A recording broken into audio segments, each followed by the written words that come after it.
베드로 전서는 우리가 전체적으로 쭉 읽게 되면 당시에 박해받고 있는 성도들에게 보내진 편지였기 때문에 고난에 관한 이야기들이 굉장히 많이 기록이 되어 있고, 그 고난은 그 고난으로 끝나는 것이 아니고 참된 생명에 이르고 영광에 이르는 그러한 길임을 사도는 누차 이야기하고 있습니다. 우리가 어제 읽었던 말씀 중에 2장 12절 말씀에 잠시 가서 보시면 이런 말씀을 합니다. 너희가 이방인 중에서 행실을 선하게 가져 너희를 악행한다고 비방하는 자들로 하여금 너희 선한 일을 보고 오시는 날에 하나님께 영광을 돌리게 하려 합니다.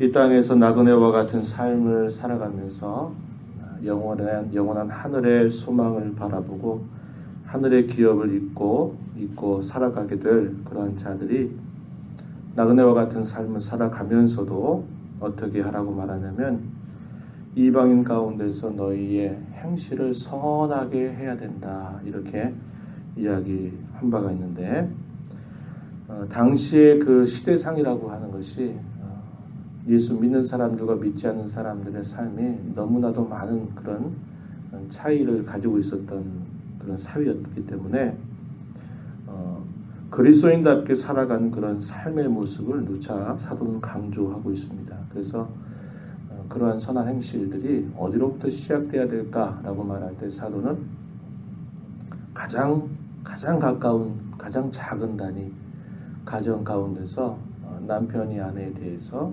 또 아내가 남편에 대해서 갖는 그런 자세를 먼저 이야기하고 있습니다. 그래서 우리가 오늘 읽게 되는 이 베드로전서 3장의 초두에 보면 1절부터 7절에 있는 내용에서는 가정 가운데서 남편이 아내에게, 또 아내가 남편에게 이렇게 하는 것이 선을 행하며 살아가는 삶이다, 이렇게 사도가 이야기하고 있는 겁니다.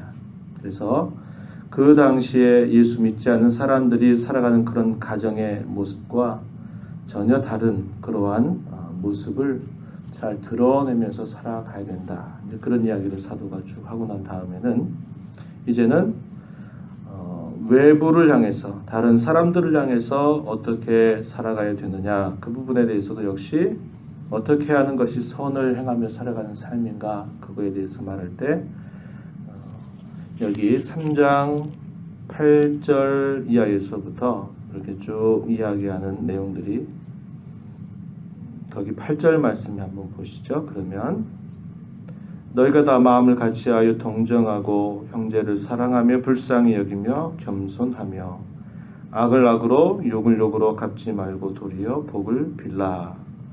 이를 위하여 너희가 부르심을 받았으니 이는 복을 이어받게 하려 하심이다. 이렇게 이야기해서 악을 악으로 욕을 욕으로 갚지 말고 오히려 그들을 향해서 복을 비는 자세를 갖고 동정하고 사랑하고 불쌍히 여기고 겸손하게 행하는 일들, 그 일들이 곧 다른 사람들에 대해서 선을 행하는 그런 삶이다, 이렇게 사도가 이야기해주고 있습니다. 그러면서 시편에 있는 말씀을 인용하는데요. 시편에 있는 34편 있는 말씀을 인용해서 12절 말씀에 보면요, 주의 눈은 의인을 향하시고 그의 귀는 의인의 강구에 기울이시되 주의 얼굴은 악행하는 자들을 대하시느니라. 성도에게 있어서 가장 귀한 것, 가장 중요한 것이 뭐냐? 하나님께 간구하고 기도를 드리는데 하나님께서 그의 얼굴을 돌리시는 것입니다.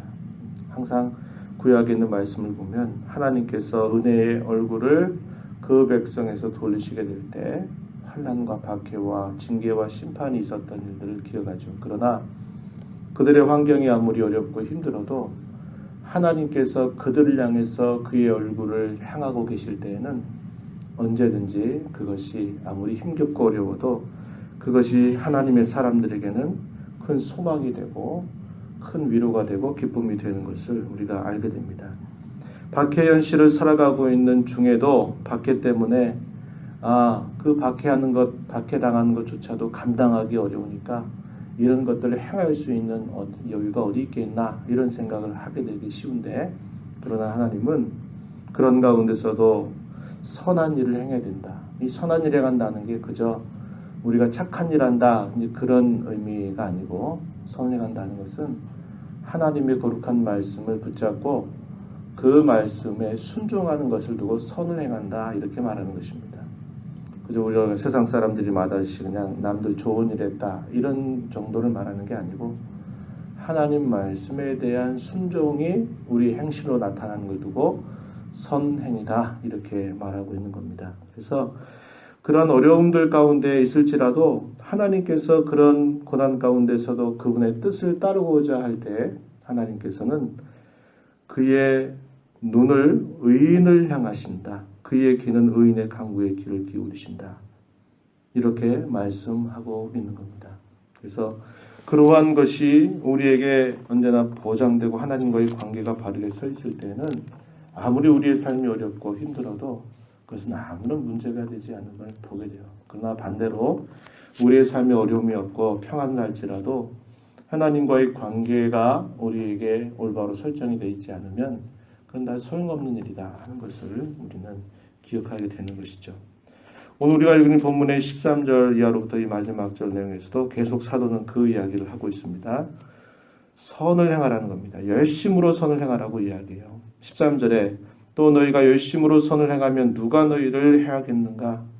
이 말은 해하지 않는다 그런 뜻이지만 그 다음 절을 보세요. 14절 그러나 이 말은 대개의 경우는 선을 행하면 해하는 일들을 하지 않죠. 그렇죠? 그러나 그 시대의 상황이 악하고 그 시대가 큰 박해의 시대라고 할 때는 다를 수 있는 겁니다. 선을 행함에도 불구하고 오히려 그것을 두고 더 싫어하고 박해할 수 있는 거예요. 그래서 14절에 그러나 의를 위하여 고난을 받으면 복 있는 자니 그들이 두려워하는 것을 두려워하지 말며 근심하지 말고 너희 마음이 그리스도를 주로 삼아 거룩하게 하고 너희 속에 소망에 관한 이유를 묻는 자들에게 대답할 것을 준비하되 항상 온유와 두려움으로 하도록 해라. 16절에 선한 양심을 가지라 이렇게 말합니다. 선한 양심, 착한 양심. 이것은 그리스도의 구속을 통해서 믿는 자들에게 주어지는 선물입니다. 믿지 않는 사람들이 가질 수 있는 부분이 아니에요. 우리에게 주신 그 선한 양심을 그것을 간직하고 그렇게 살아가라고 하는 거죠. 17절에서도 선을 행함으로 고난받는 것이 하나님의 뜻일진데 악을 행함으로 고난받는 것보다 낫다 이렇게 말씀해서 선을 행하면서 고난받는 것은 참으로 하나님 기뻐하시는 일이다 이렇게 말씀하고 18절부터 마지막 22절의 내용에서는 어떤 내용이냐면 우리 앞서 가신 예수님께서 그것을 가장 모범으로 잘 보여주셨다는 겁니다.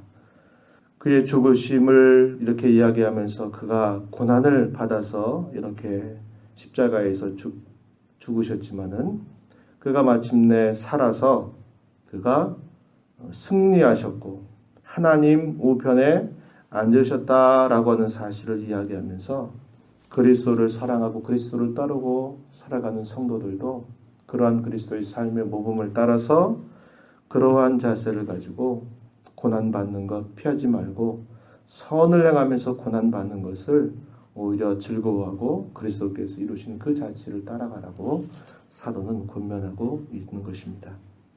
우리는 대개 그렇게 하죠.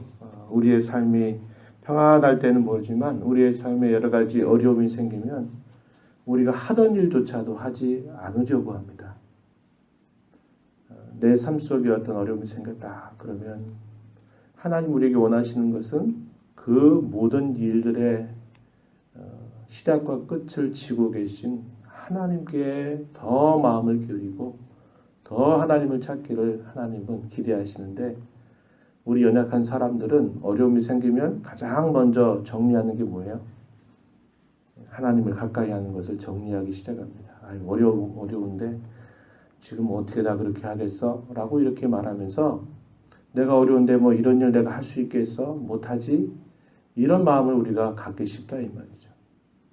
그러나 하나님이 원하시는 삶은 고난 가운데서도 성도다운 실력을 드러내기를 원하는데 그것은 고난 중에도 자신이 하나님 앞에서 세상 가운데서 바르고 선하게 살아가는 일들에 더 힘쓰라고 하는 것입니다. 어려움이 생겼으니까 힘드니까 내가 하나님 앞에 서는 일들은 내가 뭘 해야 되겠다 정리해가는 것은 하나님을 향해서 갖는 그런 자세가 아니다 이 말이죠. 그래서 저와 여러분을 성도로 삼으셨을 때 우리가 하나님 앞에 드러낼 수 있는 그런 귀한 일들은 뭐냐? 어려움을 만나면 더 열심히 하나님을 찾고 더 열심히 하나님께 집중하고 더 선한 일들을 힘써가는 그런 삶을 살게 될 때입니다. 그러한 삶을 우리가 늘 우리의 살아가는 일상 속에서 살아가야 될 것입니다.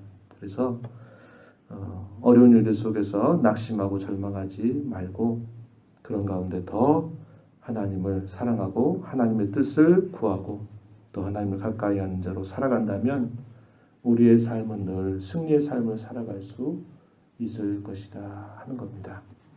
이 하루 또 이 한 주간 살아가면서 우리의 삶 속에 여러 가지 굴곡들을 만나게 될 때마다 더 하나님을 찾으십시오. 그리고 더 예배하는 일에 더 집중하고 더 기도하는 일에 힘쓰고 하나님 기뻐하시는 일을 행하는 일에 더 집중하면서 살아간다면 그것이 하나님께 큰 영광을 돌리는 삶이 되고 우리의 삶이 진정으로 복된 삶이 될 것입니다. 그러한 삶을 잘 감당한 우리 모두가 되기를 진심으로 바랍니다.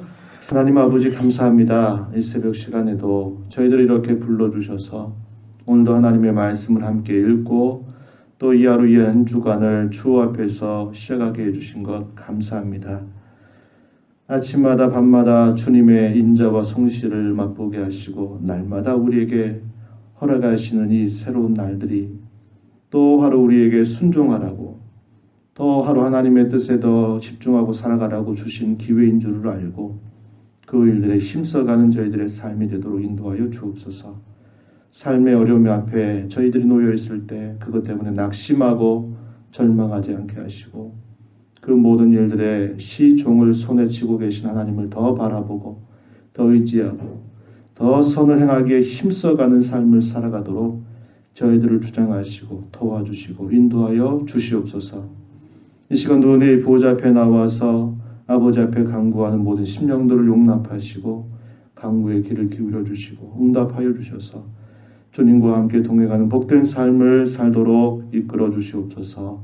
예수님의 귀하신 이름으로 기도하옵나이다. 아멘.